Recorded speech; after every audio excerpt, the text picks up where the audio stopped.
প্রিয় ছাত্রছাত্রীরা, আজকে আমি তোমাদেরকে এই ভিডিওর মাধ্যমে ক্লাস 9-এর ইতিহাসে যে সমস্ত প্রশ্নগুলো দেওয়া হয়েছে 2025 সালের আয়ারমার্টিন প্রশ্নচিত্রাতে স্কুল নম্বর 6 নম্বর স্কুল এবং পেজ নম্বর 392, সেখানে যে সমস্ত প্রশ্নগুলো আছে ইতিহাসের সমস্ত প্রশ্নের উত্তর আমরা আলোচনা করবো আজকে এই ভিডিওর মাধ্যমে। তোমরা ভিডিওটা শুরু থেকে শেষ অবশ্যই দেখবে। আর চ্যানেল যদি নতুন হয়ে থাকে অবশ্যই তোমরা চ্যানেলটাকে সাবস্ক্রাইব করে রাখবে পরবর্তী যে স্কুলগুলো আছে সেগুলোর প্রশ্ন উত্তর পাওয়ার জন্য। আজকে আমরা এই 6 নম্বর স্কুল আলোচনা করবো এবং এই স্কুলের যে প্রশ্ন উত্তরের পিডিএফ তোমরা পরবর্তীতে আমাদের টেলিগ্রাম চ্যানেল থেকে পেয়ে যাবে। আমাদের ডেসক্রিপশনে টেলিগ্রাম চ্যানেলের লিঙ্ক দেওয়া আছে, সেখান থেকে পিডিএফগুলো তোমরা পরবর্তীতে পেয়ে যাবে। তো এই 6 নম্বর স্কুলের যে প্রশ্নগুলো আছে বিভাগ কয়ের মধ্যে যে এমসিকিউতে প্রশ্ন দেওয়া হচ্ছে 10 নম্বর দেওয়া হয়েছে। প্রথম প্রশ্ন একের দাগে দেখো, এই 10টা প্রশ্ন দেওয়া হচ্ছে 1 নম্বর করে। তো একের দাগে বলা হয় সঠিক উত্তর, একের দাগে সঠিক উত্তরটি বেছে নিয়ে লেখো।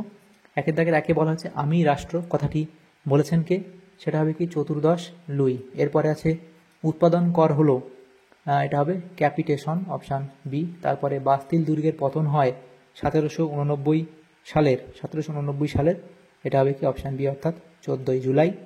দ্য স্পিরিট অফ লজ বইটি লেখেন, সেটা হবে কি অপশান বি, অর্থাৎ মন্তেস্কু। তারপরে আছে জেকোবিন দলের সদস্য ছিলেন, সেটা হবে অপশান সি, অর্থাৎ দাঁতো।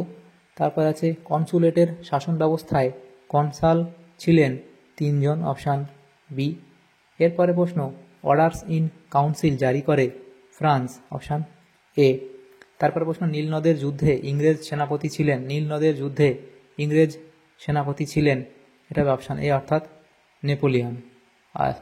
এখানে নেপোলিয়ন নয়, এটা হবে ইংরেজ সেনাপতি ছিলেন, এটা হবে নেলসন, অর্থাৎ অপশান বি। এরপরে প্রশ্ন নেপোলিয়ন জার্মানির পুনর্বিন্যাস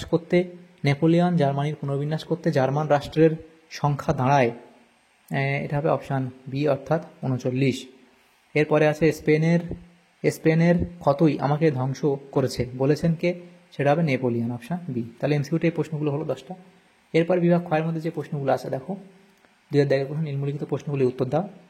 তো সেখানে যে প্রথম প্রশ্ন আছে বাম স্তম্ভের সঙ্গে আমাদের ডান স্তম্ভ মেলাও। তো প্রথম প্রশ্ন বাম স্তম্ভ, এদিকে ডান স্তম্ভ, অ্যাডাম স্মিথ, তাহলে সেটা তোমাদের অ্যাডাম স্মিথ মিলবে তোমাদের কোনটার সাথে, দেখো এই সি এর সাথে মিলবে, দ্য ওয়েলথ অফ নেশনস।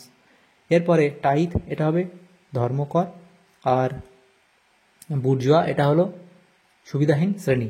তাহলে এভাবে তোমরা মিলিয়ে নেবে। তারপরে দেখো বিভাগ, আচ্ছা এই যে মানচিত্রের স্থানগুলো এখানে দেওয়া হয়েছে, সেই স্থানগুলি চিহ্নিত করো, এগুলো আমরা করবো না, ম্যাপ পয়েন্টিং। তারপর বিভাগ ঘ চলে যাবো। এই প্রশ্নগুলো আমাদের 2 নম্বর করে দেখা, 4টে প্রশ্ন উত্তর করতে হবে, 8 নম্বরে আছে বিভাগ গয়ের মধ্যে। তো প্রথম প্রশ্ন আছে টেনিস কোর্টের শপথ কি, তাহলে টেনিস কোর্টের শপথ সম্পর্কে তোমরা এই অবধি লিখবে, একে টেনিস কোর্টের শপথ বলা হয়, এই অবধি এখান থেকে। এরপরে ব্রান্ডসউইক ঘোষণায় কি বলা হয়েছিল, তাহলে ব্রান্ডসউইক ঘোষণায় কি বলা হয়েছে সেটা লিখবে। অভিজাত বিদ্রোহ কি, অভিজাত বিদ্রোহ সম্পর্কে এই অবধি তোমরা লিখে দেবে। তারপরে নেপোলিয়ন পর্তুগাল দখল করতে চেয়েছিল কেন, তাহলে নেপোলিয়ন পর্তুগাল দখল করতে চেয়েছিল মূলত 2টি কারণে, এই কারণ দুটো লিখবে, ব্রিটেনের সঙ্গে সম্পর্ক এবং কৌশলগত অবস্থান বলে এই 2টো পয়েন্ট করবে। এরপরে 5 দাগের প্রশ্ন আছে নেপোলিয়নকে বিপ্লবের ধ্বংসকারী কেন বলা হয়, তারপর এই পয়েন্টগুলো দিয়ে লিখবে এই অবধি। তারপরের যে প্রশ্নগুলো তাহলে বিভাগ গ কমপ্লিট।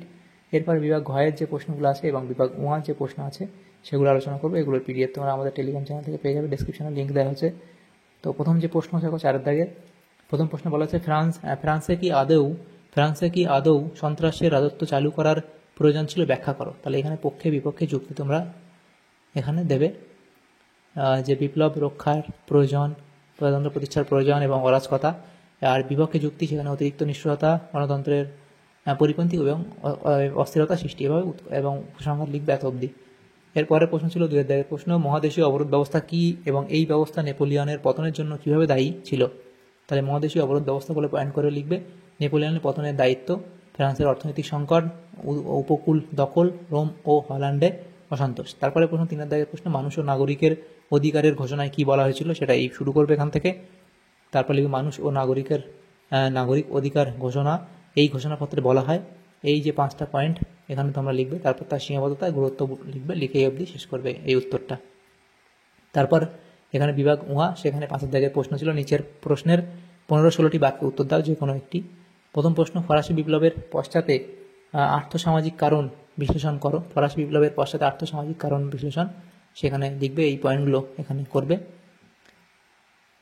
এখানে এই 6টা প্রশ্ন করবে, পয়েন্ট এবং উপসংহার লিখবে।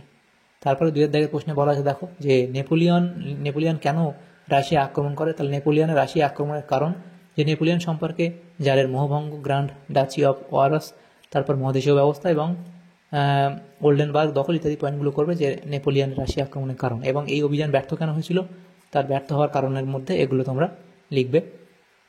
এই অবধি দেওয়া শেষে উপসংহার লিখবে, তাহলে এই প্রশ্ন উত্তর তোমাদের হয়ে যাবে।